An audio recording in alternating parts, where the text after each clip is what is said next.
मग कसं वाटलं जेवण? चांगलं होतं ना? अरे आता नवऱ्याची गोष्टच वेगळी आहे. एक नंबर काम करते तो नवरा. हो राहू द्या. जसे की तुम्ही स्वतःच्या पैशातून मला आम्हाला जीव घातला, एवढे मोठेपणा करायला लागले. आमच्या लाडक्या बहिणीचे तर पैसे होते. जाऊ दे, तुला बोलायला नाही पुरत. तुझे पद्धतशीर बोलणं म्हणजे भांडणं करणं आहे. भांडणं करायला तू तयारच असता. बरं जाऊ द्या. मी काय म्हणतो, ते गण्याचं लग्न करायचं आहे का नक्की का नाही करायचं आहे? विनाकारण कसं ते बाल्याला बोलून बसीन बी आणि तुम्ही म्हणसान मग करायचं नाही. ते सूर्याचं लग्न व्हायचं आहे. कुठे गेला ते सूर्या? अरे मी काय म्हणतो, ते लोक चांगलं म्हणून का आपल्याला ते सूर्याचं लग्न झाल्याशिवाय पहिलेच गण्याचं करून टाकलं. काही ना काही लपडे आहे म्हणून याचं असं नसते करतायत ना. हो बाबा, असे करता का? माघारी अशा गोष्टी करता का? थांबा, मला नका सांगू. माझं लग्न करत नाही तुम्ही. थांबा जरा. कालपर्यंत म्हणे तुम्ही माझं लग्न करून देतो, मस्त जीव घातलं, खाऊ घातलं. काय हो असे करता का तुम्ही? बाबू तसं नाही रे, मोठा भाऊ राहिला तुझ्या लग्नाचा, त्याच्यानं विचार करायला लागते. बाकी काय?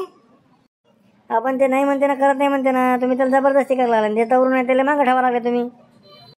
हो ना बाबू, हे गडबड करायची गोष्ट नसते ना. जरासा विचार करून करायला लागते ना बाबू. अहो पण माझ्यासोबतच्या दोघा तिघाचे लग्न झाले ना, त्याचे लेकरं झाले ना. मी का लहान आहो का? 25 वर्षाचा घोडा झालो ना. बरं मी काय म्हणतो, जाऊ दे मग. काय लोकांचा विचार करावा आता. ते सूर्या काय करत नाही म्हणते, त्याला उद्या मग लागू दे नोकरीवर. एक काम कर, लाव बबल्याला फोन, त्या मामाला फोन लाव. पाहू आपण काय म्हणते. तर त्यानं जर म्हणलं हाय एखादी पोरगी तर उद्या पाहायला चाललं जाऊ दे तिकडे. लावू का मग फोन बबल्याले? काय आहे का नाही एखादी पोरगी पाहतो, मग विचारून पाहतो त्याला. थांबा. हॅलो बबल्या, अरे काय आहे का मग एखादी पोरगी रे? नाही ते कसं गण्याचं करूनच टाकू. कसं ते बी मग ते सूर्याच्या वयाचं झालं. सूर्याचं कसं आहे, त्याला नोकरी लागली ना तर कोणची पोरगी भेटते. आपल्याला गण्याचं पाहावं लागते. गण्या करते आपला शेती बिचारा. नाही नाही नाही, पहिले आपण सूर्याचं नंतर करू. आपण पहिले गण्याचं करून घेऊ. एक काम कर, तू घरी ये. कुठं आहे तू सध्या? चौकात जाईल ना. ये इकडे 2 मिनटं, जरा बसून बोलून घेऊ बरं आपण. ये इकडे. काय म्हणते बबल्या, येतो म्हणते का? इथं तर चौकात बसून राहते बा ते. आपण काही कामं सांगितले की तरी रिकाम बनवून नसते. हो ना, या लागला ना ते. 5 मिनिटं जरा दम नाही तुम्हाला. राम राम भाऊजी, काय म्हणते तब्येत पाणी? तब्येत पाणी सगळं चांगलं आहे बाबा. तू पहिले अर्जंट एक काम आहे, ते काम करून दे. काय म्हणता मामा? काही घराकडे बी चक्कर मारत जा ना. भाषा किशी आहे तुमच्या, जरा भाषाकडे लक्ष ठेवा. होय बाबा, सगळ्याकडे लक्ष आहे. मग आता काय करतं, एकटा माणूस कुठं कुठं जाणार आहे? पाहा लागते इकडचं तिकडचं, अंदरचं बाहेरचं. माहीत आहे सगळ्या गोष्टी. तो हातात आहे, माहीत आहे आम्हाला सगळं. जाऊ द्या पाय. काय म्हणतो तुझी बहीण बायवर? मी काय म्हणतो बबल्या, ते साळ भावाची का कोणाच तरी आहे वाटते ना. पाय जरा लग्न लावून जमलं. पाहा लागून विचारून. मागच्या वेळेस म्हणलो ते म्हणे मी काही लग्न करत नाही म्हणे यावर्षी. काय पोरीवाल्याचे वाढलेल्या भावागड्या. आता पोरापाशी किती असलं तरी ते सरकारी नोकरी पाहिजे, शेती पाहिजे, हे पाहिजे ते पाहिजे. भले चवणी झाली यायची. आता काय करावं, आता इलाज नाही त्याला.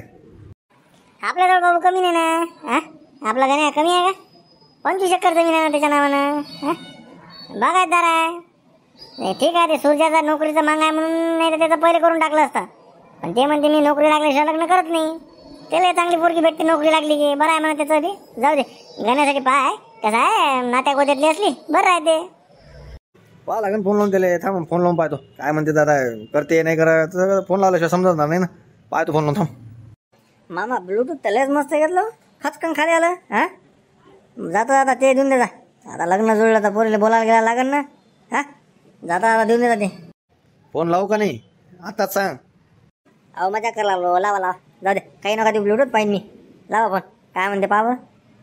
थांब ना गण्या, चबर करायला लागला. थांब ना जरा. थांबा जरा शेक. आता फोन लावतो. बोलू द्या त्याला शांततेत, नाही तर अजून मग ते पचक केलं ना कसं मग ते काम हुकते. थांबा जरा बोलून पाहतो. हॅलो. राम राम राम राम राम राम. काय म्हणता? ते कसं ते आपलं भासा होता एक लग्नाचा. 25 एकर जमीन आहे. काय घरी हो? बरं. त्याचं म्हणणं आलं की बा ते अशा गोष्टीतून फोनवर नका करत जाऊ. घरी येऊन जा. आपलं घर काही दूर नाही आहे. चहा पाण्यावर गोष्टी होते. तर थांब जरा सांग, मी उद्या जातो त्याच्या घरी, किंवा आता जर झालं तर आता जातो. पाय तुम्ही काय म्हणते तर मग. जर त्याने म्हणलं पाहिली या काही कसं गडबडीचं काम नाही. पाय तो काय म्हणते तर. थांबा जराशे. मामा मी येऊ काय सोबत? अबे तवऱ्या थांब ना जरासा. मला तर पाहून मला बोलू तर दे पहिले. मी अजून ते पोरगी नाही पाहिली, काही नाही पाहिलं. थांब ना जरासा, गडबडले का तुले? बरं जाय तू आणि पाहते काय म्हणते ना, आणि फोन करतो मग. फोन करतो नाही सांगायला येतो. झालं काय घरी द्यायच्या का सविस्तर बोलणं बरं राहते. बरोबर आहे त्याचं बी. अरे ते फोनवर जमत नसते गोष्टी. बरं ठीक आहे मग या तुम्ही. काय चहा घ्या, काही पाजत नाही जवायचे ते येऊन चहा नाही भेटत काय, जाऊ दे. चहा काय जेवण करून जाणार बा, तुला कोण नाही म्हणलं. तू आज बहिणीचं घर होय. नाही आता काही जेवत नाही. आता जातो पहिले याचं सोयरिकीतच पाहतो. लय लग्नाची गडबड झाली ना, पाहतो पहिले काय म्हणते तर. बरं मी येतो मग, वावरातून एक चक्कर मारून येतो. पाहायचं मामाचा फोन आला मला सांगलं काय म्हणते तर. उद्या म्हणते ते, पण उद्याच्या भरोशावर ठेवतच नाही ते. पाहिजे आताच जाते ते भेटायला. पा थोड्या वेळाने भेटायला जाईन, फोन येईन त्याचा.